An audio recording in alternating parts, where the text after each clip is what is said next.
Good morning. Thank you, Thakur College, for inviting me. This is very exciting. I love interacting with all these young talent that is coming around. The enthusiasm that I see in them, the interaction that I have with them is always so varied and so enriching to me because I've been in the industry for about 20 plus years. When we started off, the industry was very different. There was no internet. I mean, to be very honest, everything was. I'll share that also with you guys. But I remember going into the library and picking out books on Tadawando or Zadi was just upcoming. So there was no really a book per se on her work at that time. It came around in the middle of when we were. So the whole journey then was very tough compared to today. I would say any information that you needed, you had to sort of dig it through. It's far easier. The world is now opened out to all you guys. So I can completely see the difference in how we used to tackle design and how all of you tackle design, or your thought processes are so much more cultivated or developed versus what we were. There are pros and cons to both, which I'll touch base as we move forward. But I'm really excited to meet all you guys. I have a small presentation that I've put up. It quickly talks about my journey, because if you're listening to me, you need to know what my journey is all about.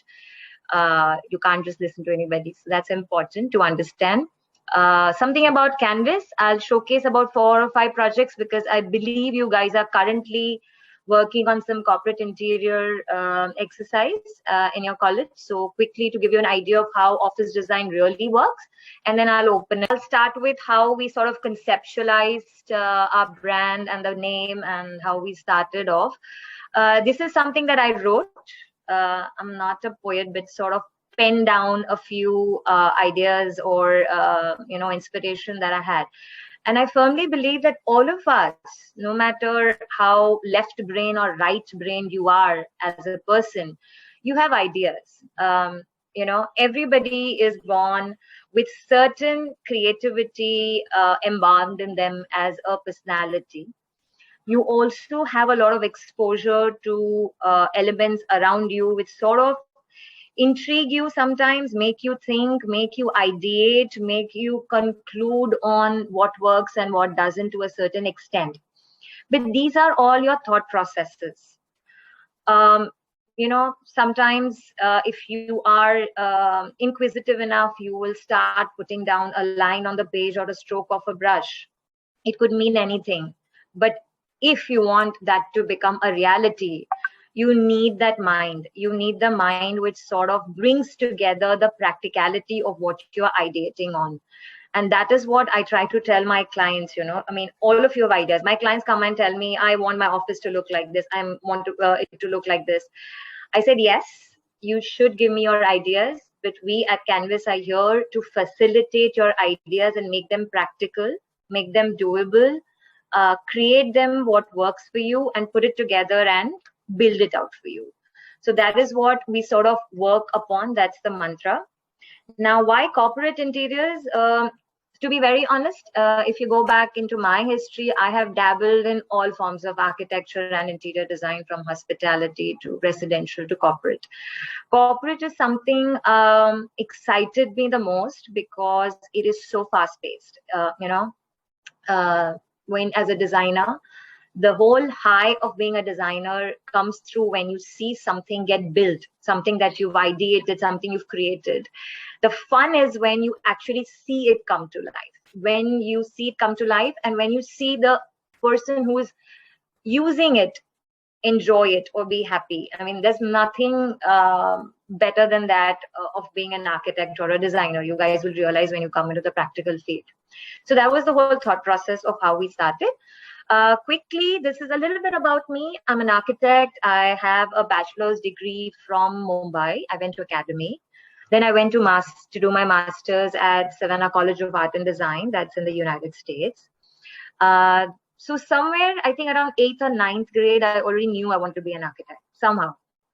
I don't know what kicked it off. It could be anything. It could be my exposure My father is in the industry. He's not an architect, but he's in this industry. So I used to go with him to sites and see how drawings transform itself into builds. So it was a very exciting process for me. So maybe I think somewhere around that time, I decided that this is what I want to do. And that's how I planned my career based on that. I would sincerely suggest to all of you, I don't know what are your long-term plans, but all of you should experience a master's program, preferably out of India if possible. I know it's a very challenging time that we are in right now, but the whole experience opens up your mind, your avenue, the way you think, because the way design is treated here and the way the design is treated in all these countries is slightly different. And I wouldn't say what is good, what is bad, but to just give you an idea, when I went from here, I had a very strong practical base. We did mechanics, we did construction drawings, we did everything. And when you go there, what they do is they push you to think out of the box, right? When you're thinking out of the box, you have a practical knowledge, you will end up creating something that's workable and not something that's just hypothetical and, no practicality to it. So that amalgamation really helps you in, it'll help you in your entire career, to be very honest. So I would just nudge all of you to look at that factor as you move ahead. So anyways, coming back to what I was telling you. So that's where I did my master's. I topped my class, so I got a very, very, very good and a very prestigious job in a very interesting firm in the US.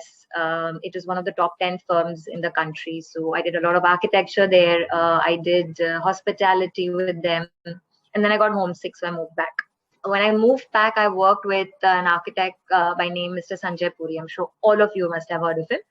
So that was, again, an exciting journey for a couple of years because he is fabulous. All I can say is he's a man who is just an absolute, amazingly fabulous, creative person. Everything from the way he works to the way he ideates is just fab. And I had a very, very interesting experience working with him. I learned a lot, of course. And then I put up Canvas per se because I wanted to do something on my own. So that's how I moved out. So that is a little bit about me. Canvas is a mantra is set ideas free. As I mentioned, everybody has ideas, but putting it down and making them into reality is a challenge that I take up on an everyday basis. And that is what we deliver. So we started with about 5 people in Mumbai. We started in Lower Parel at India Bulls, and we started about 5, a team of 4 or 5 people. Today, we have grown to a number of 70 plus, comprising of architects and interior designers. After Mumbai, we set up our Bangalore studio, followed by Pune, Delhi, Hyderabad. We also set up an Hong Kong studio about 5.5 years back.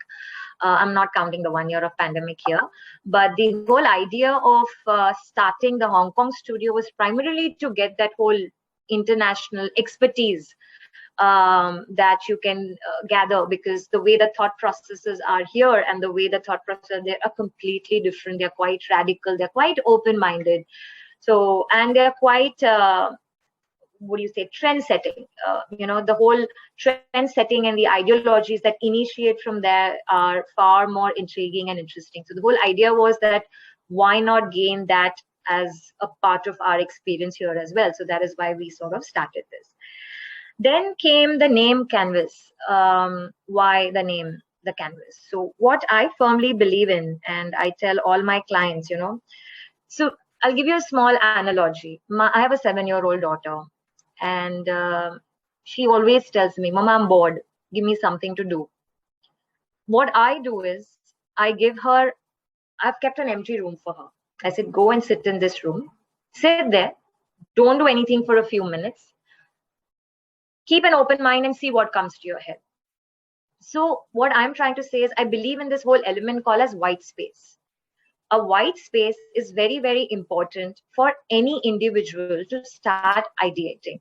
You cannot just come into a space which already has a lot to offer, because you will sort of get influenced by what is already there. That is why the whole name called the Canvas, because I believe that you should start from a white space. You should have a feasible or a physical entity on which you can start ideating. That is why the canvas.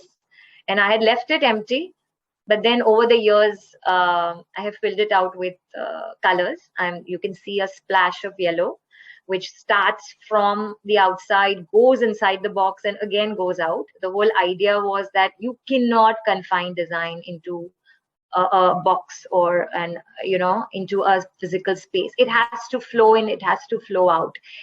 It is permanent, the structures are permanent, but the design has to be not static. It has to be something that's growing on an everyday basis. Design has to be flexible. You cannot give something that is very stringent in its space, because beyond a point, we are humans, we get bored very easily. So a good design is something that, yes, works for you, but at the same time, a good design is also something that is flowing.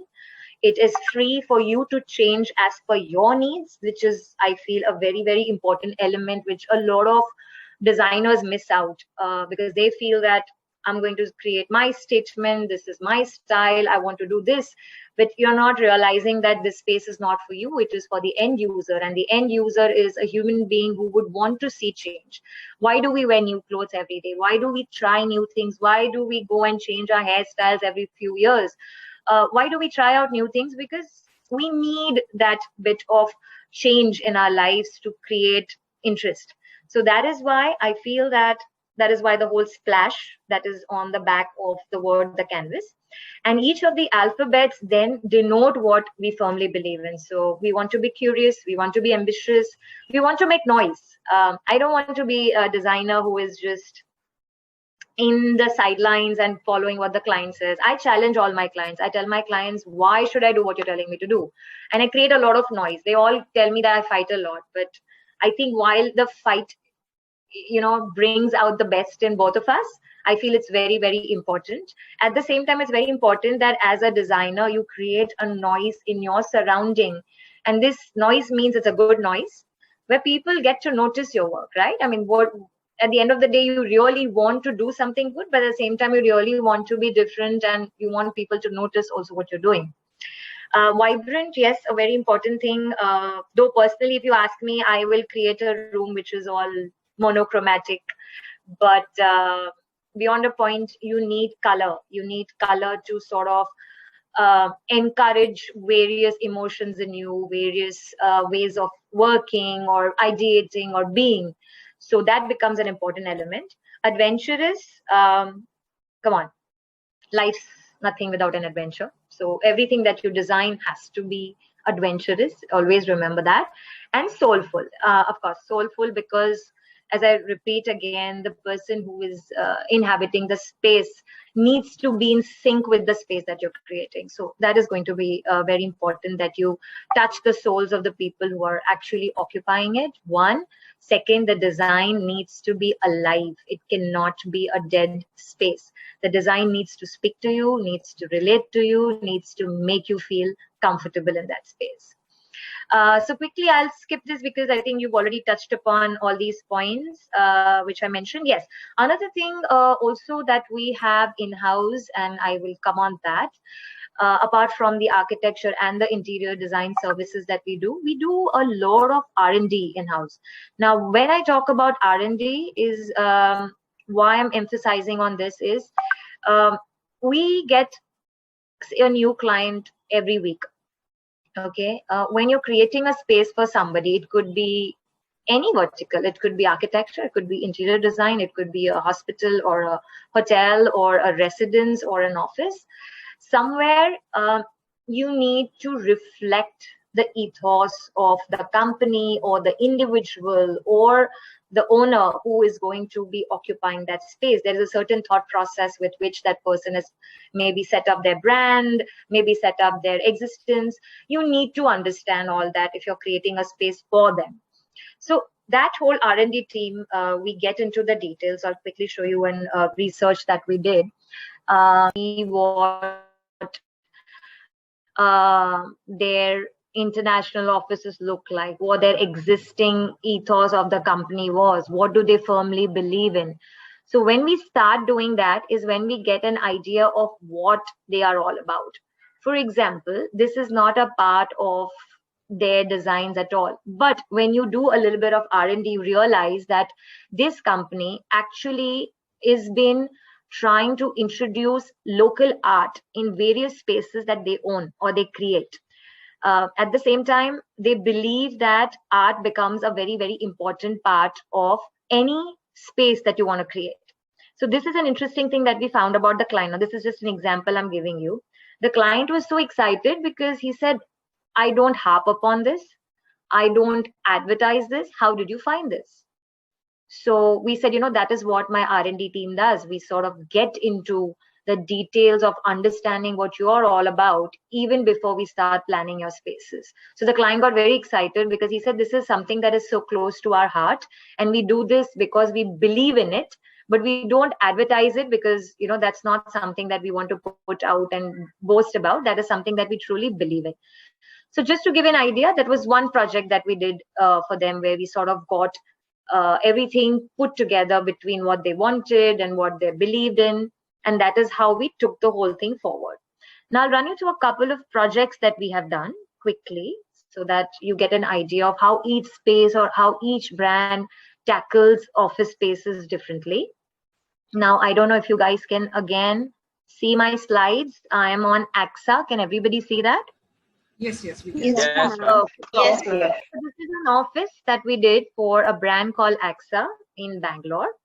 The brief here was that they were moving into a very open office layout. Now, I'll again quickly reiterate that the whole workplace design over the last few years has completely and drastically changed. I'll run you through that after this presentation. The whole concept of enclosed spaces, the hierarchy that an office space had has now diminished. People are moving more and more towards a few concepts, like they want it to be non-hierarchical. Basically, they want everybody to be on the same plane. Second, they want it to be paperless. They want, because the technology has changed so many dynamics into an open office space, so they want it to be paperless. They want the spaces, the focused areas to get smaller and smaller, where you can work quickly because now your big desktops have become laptops and you have smaller machines that you can use. The technology has really helped you. And they want more space for collaboration. So all the projects that I'll quickly show you are basically moving on from the last 20 years from where they were with cabins into a new age space. So quickly, can you see the layout here?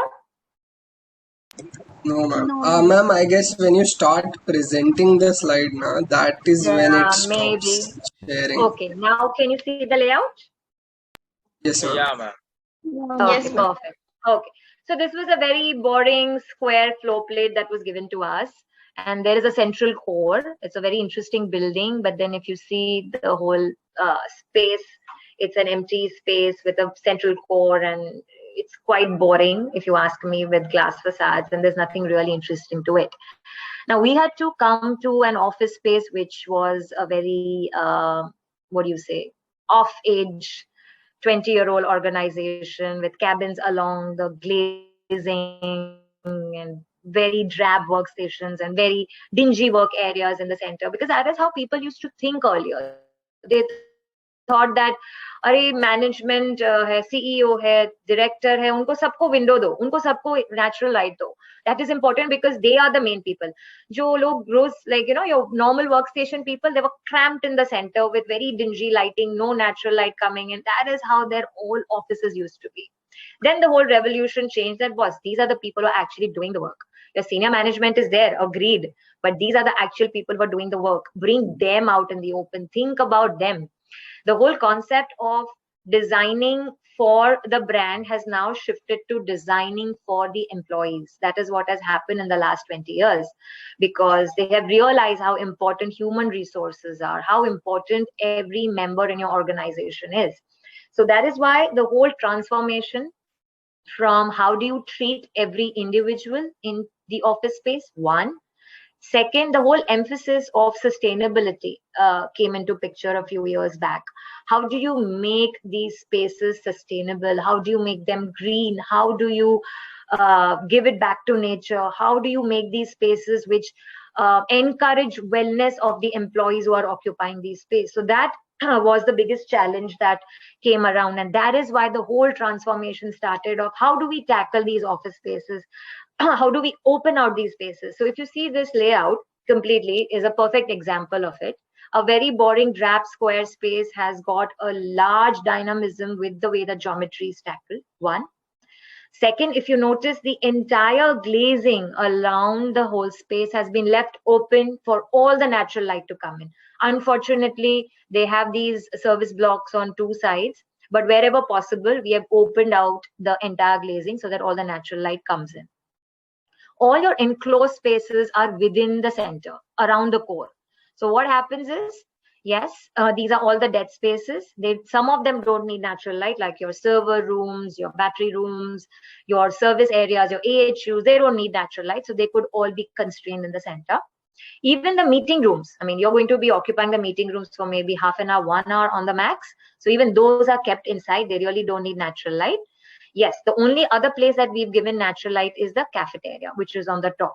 Now, again, it's a very important part that when you're taking a break, cafe is something meant for you to take a break. You need freshness, you need fresh light. That is why that is the only area that has been planned along a glazing. Of course, the geometry plays a very important part in understanding how interesting you can make these spaces, and I'll show you how we've created them. So I'll quickly move on. You guys can ask me questions after we finish about details that you want.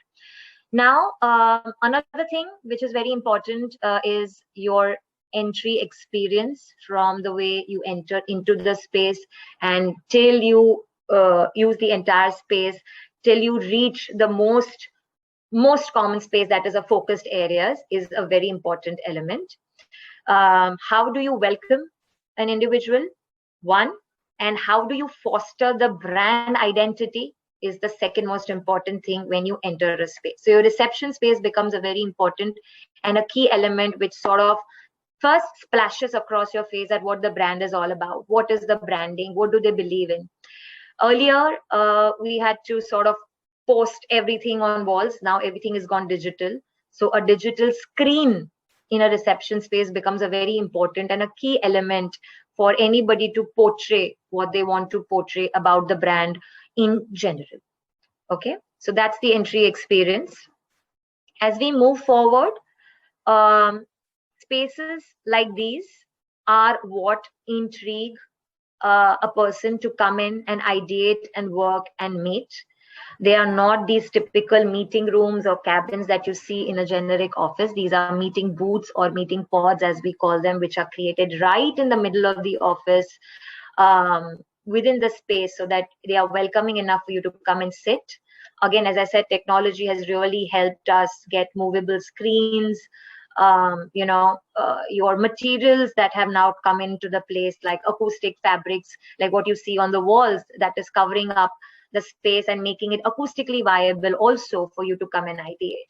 So this is how some elements have been introduced with the advent of technology and with the advent of the new materials that we are using.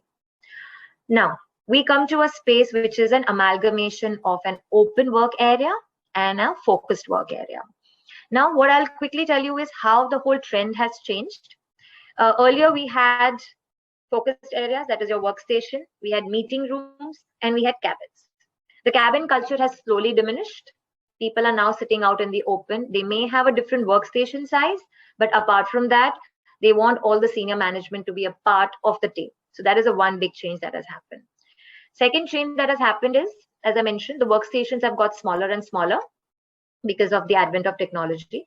That gives us a lot of space in the middle for you to open out and create something that is called as a collaboration hub. Now, collaboration is a very important terminology that has come into office spaces in the last few years, because people firmly believe that the work cannot be done by a single individual. It has to be teamwork. It has to be a team effort.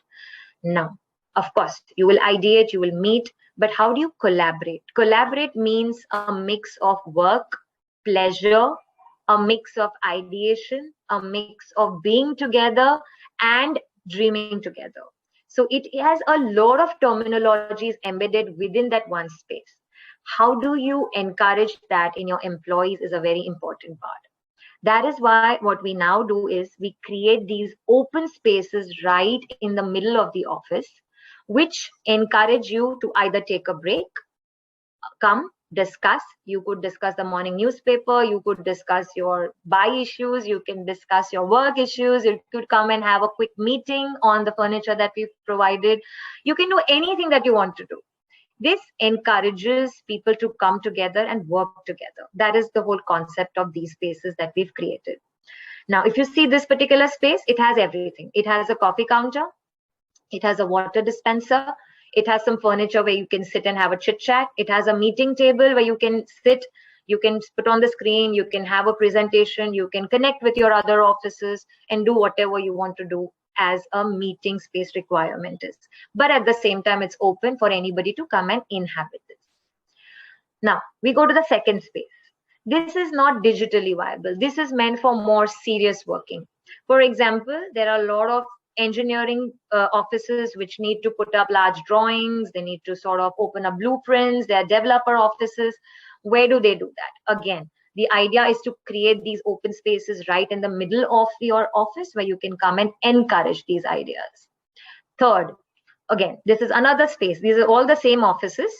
I'm again showing you all the various areas that we have created. This was a mix. It had its own digital media. It had a element where you could sit by yourself, ideate with a laptop. You can sit and recreate. There's a swing here. There are bean bags. There is a play box, so you can actually go and play there if you want. So every space has its own USP of what you want to do. Now, another thing that we have encouraged here, and lastly, this is your serious working area. This is the most important area. We cannot forget that it's not all about play and collaboration, but this is a serious work area where you sit and work. And whenever you want to get up and walk, you can go and collaborate. Now, you may wonder, why is there a track here? There is something along the passageway that I've shown, which is like a jogging track / activity track. Now, there are surveys that have taken place over the last few years, and this is a very interesting analogy which all of you should follow, is that in half an hour, an individual should sit for 20 minutes. Now, this is applicable for everybody. You should stand for 8 minutes and walk for 2 minutes. This is a mantra for good wellness, for good ergonomic posture, for your own well-being. This is what we need to encourage in every space that we design for an organization. That is why if a person is sitting here for 20 minutes, how do you encourage them to get up and walk? There is a jogging track. I don't get time to jog. I don't get time to go to the gym. I don't get time to go out and exercise. If I just pick up my phone and I keep walking along these passages, I may earn some steps during the day. Now, this will also encourage me to interact with my fellow people along in the office. And then I will stop at a collaboration to pick up a glass of water. I will stand there, have a small discussion, and that completes my half an hour cycle. That is why every element that you entertain or introduce into your office space has to work around this particular mantra. Now, since we don't have too much time, I'll quickly run you through some other projects, and then we will get into the details of any, if you guys have any questions. This is my favorite project so far. It's for Tata Sky. Everybody knows what Tata Sky is all about. Now, the interesting part here is this is a complete 100% non-assigned seating. You walk into an office, you can sit wherever you want to sit. It's up to you. All you have to do is pick up your phone in the morning and book a seat. It could be near the glazing. It could be right in the middle of the office. It could be a large workstation. It could be a small workstation. It could be an agile workstation, wherever you want to sit. Now, when you give this kind of freedom to a particular employee, you also need to create variety, right? You cannot just keep one and say, "Baitho jahan baithna." That's not the point. So here, what I did was I invented so-called 6 different kinds of work modules, which were never existing or prevalent in the market. We experimented. We sort of made mock-ups to see whether a laptop fits or a desktop fits. And we sort of reinvented 6 different kinds of work modules for the employees.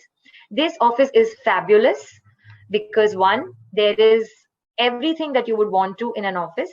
You get your own space. You get to select where you want to sit. There are colors which work for better efficiency of every nature that you want. And the efficiency, which typically all of you should know, in India or Bombay, especially when you're planning an office space, your book says you should assign 100 square foot per person. But it's not always possible because you're in Bombay. There's always a crunch of space. Trust me, offices go as low as 55 square foot per person. You can imagine how cramped up these offices would be, especially your BPOs and call centers and back-end offices. They're very tight. So people really struggle in these spaces to get their own space within that. But unfortunately, that's how some offices are.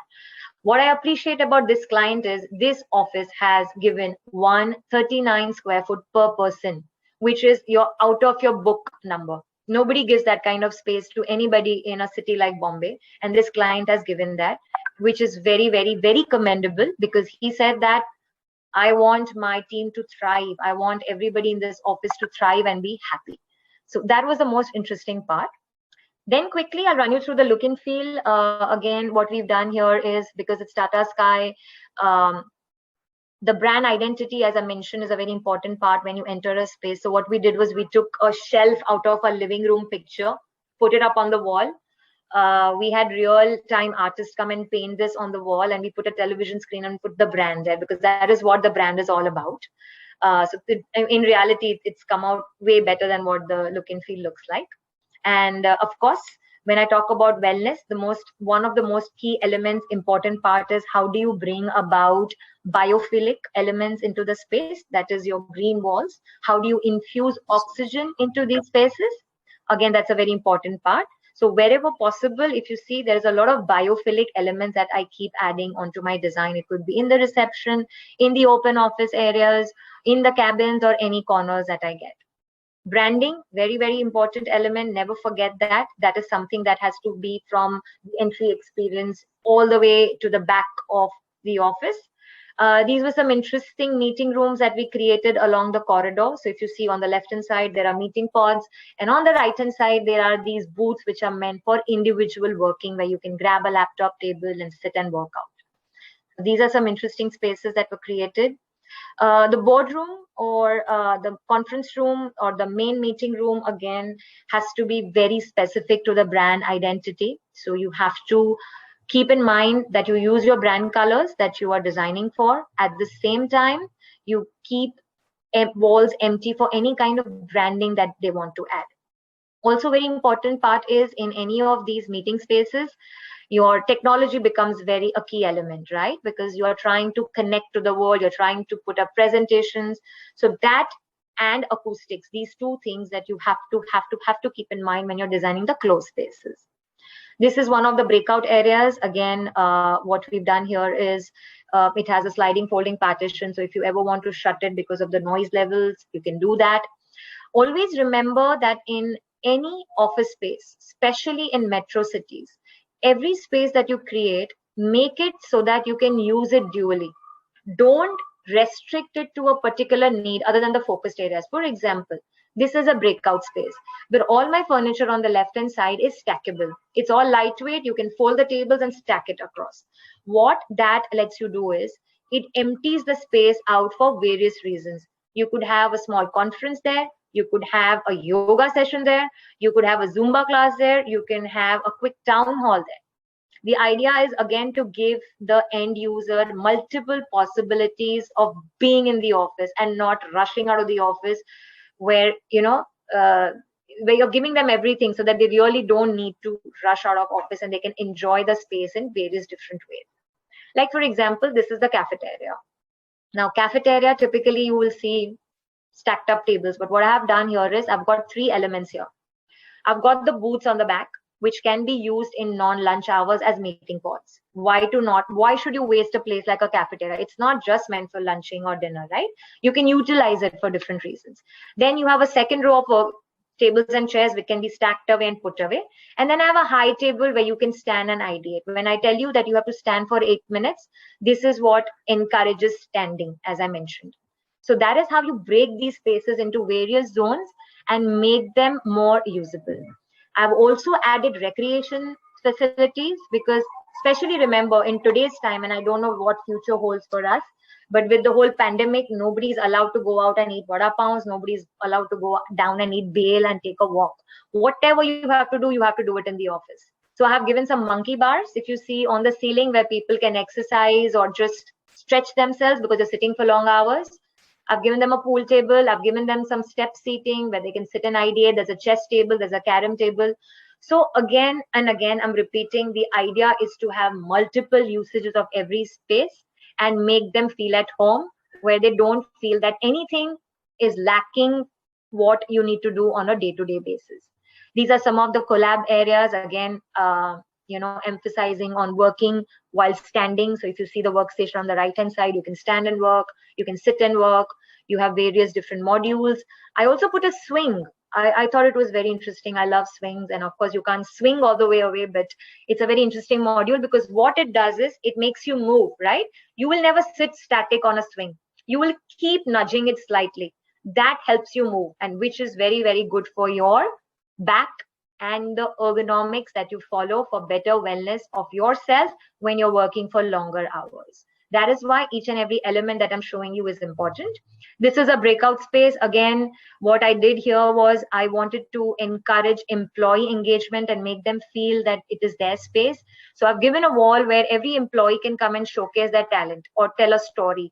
They could leave images, they could leave maybe sketches, caricatures, artwork, or anything that they expertise in. They could come and put it up on the wall for everybody else to see, because it's important that you build the actual connect with the employees and not just the work connect.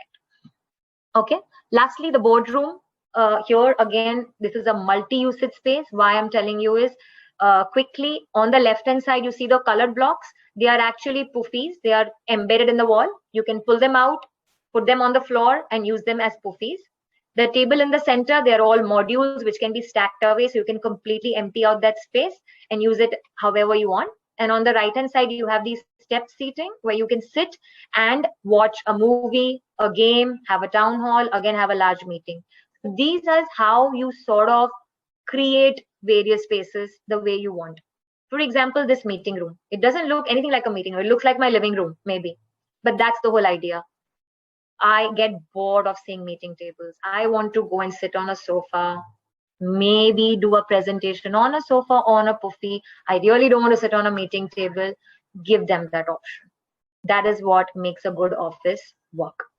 So quickly, I won't go too much on this, but this is an office that we did for JLL. Again, we've got a jogging track here, which they thoroughly enjoy. All the spaces and all the projects that I'm showing you will have a different look and feel to it, because one, we have to keep in mind the brand colors, the brand ideologies of the clients. You have to keep in mind the space requirements. For example, I've given an open office, open ceiling in most of the offices because the height is less. Wherever I have a good volume of a height, I do give ceiling. So every element that goes about in making this office is very, very crucial. That is why every office looks different. At the same time, if you see a JLL office, their brand colors are gray and red and white. So the entire office has to follow that scheme. That is why the colors are what they are. Tata Sky didn't have any branding guidelines, so we could splash any colors that we wanted to, because Tata Sky is all about people and people are all about colors. So that is how every office can look different. And the JLL's cafeteria was inspired by Bollywood. They love Bollywood and they wanted that to happen because it's an international brand. So every city that you build in, it has to have some nuances of the city where you are culturally, or it could be anything. So they wanted the Bollywood theme. So we had posters and interesting elements.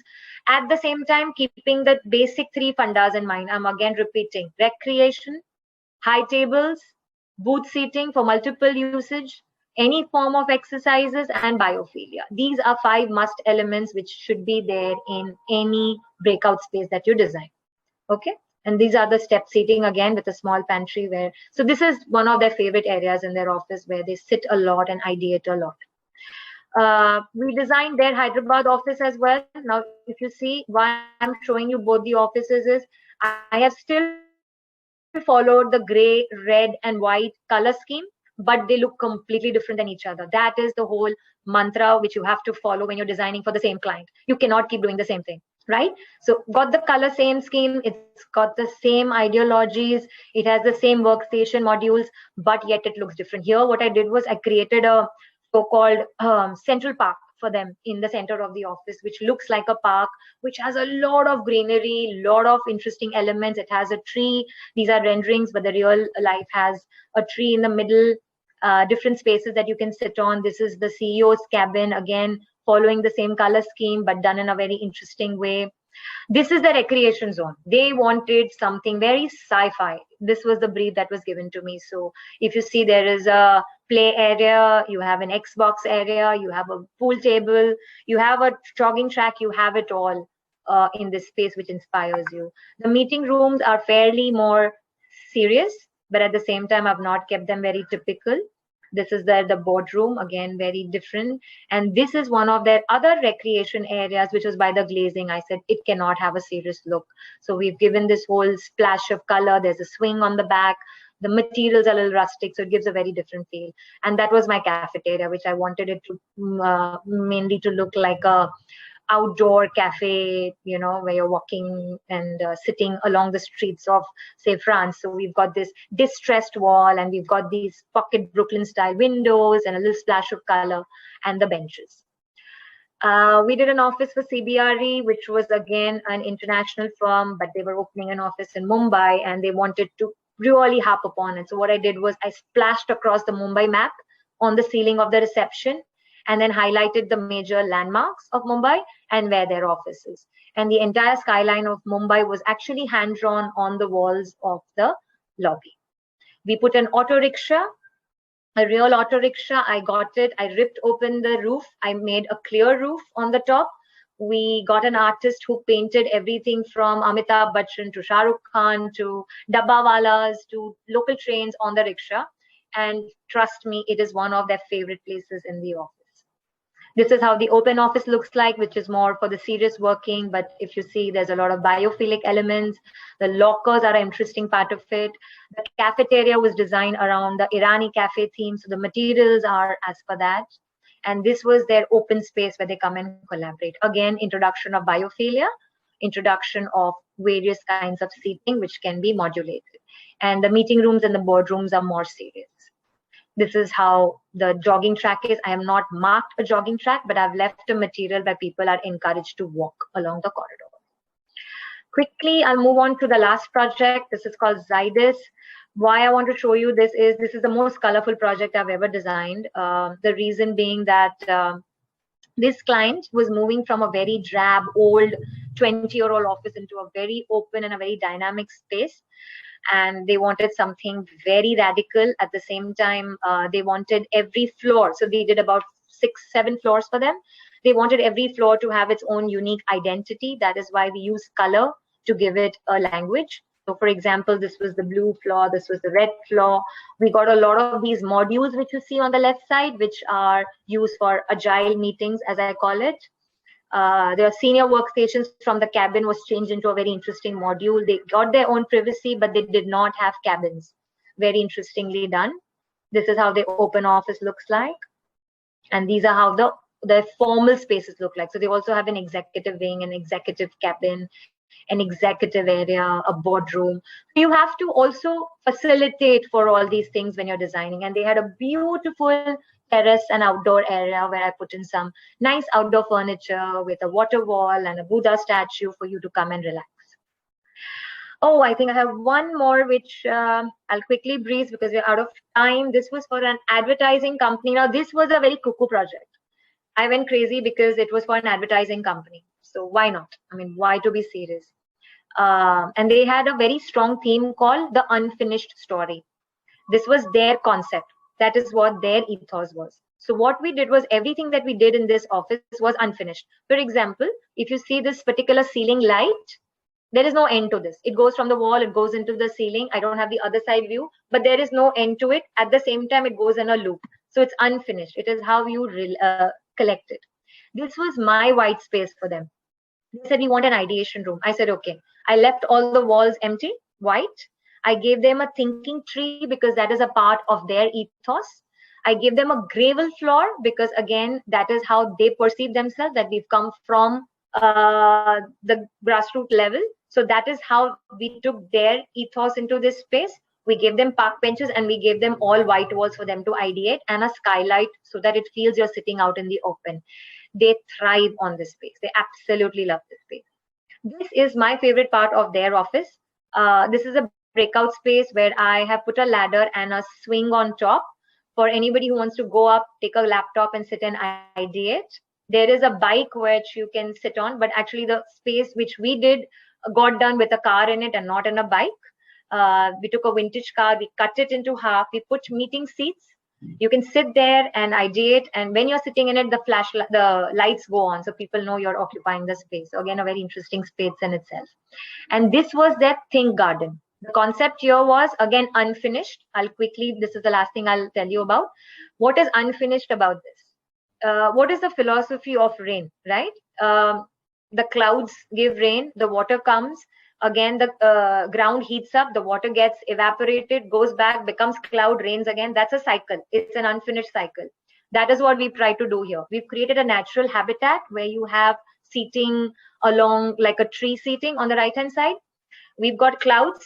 We've got a water puddle on the floor, which indicates a water puddle so that the rain has just fallen. The surrounding is the earth. That is why it's green. And there is a tree which is blossoming because of the rain. That is how we took the concept and we created this space for them. Again, how you take their philosophy and ethos into their spaces is what will make the design click. It also has to work. And this was one of my most interesting part. If you see on the right hand side, there are human figures with trees or plants growing on their heads. This indicates that they are ideating. And that is an ideating room which was created in an egg structure within that. That is why it is done, And these were some of the other spaces. It's a library. You can sit there, ideate. This is how we did the branding of each of the areas. We give them a unique identity based on what Bombay is all about. Yeah, this is the space of setting. So we actually put a car there, and you see the flashlights. They go on when you are actually occupying this. I think we're short of time, so I'll skip this particular project. I will open it up to you guys for any Q&As if needed.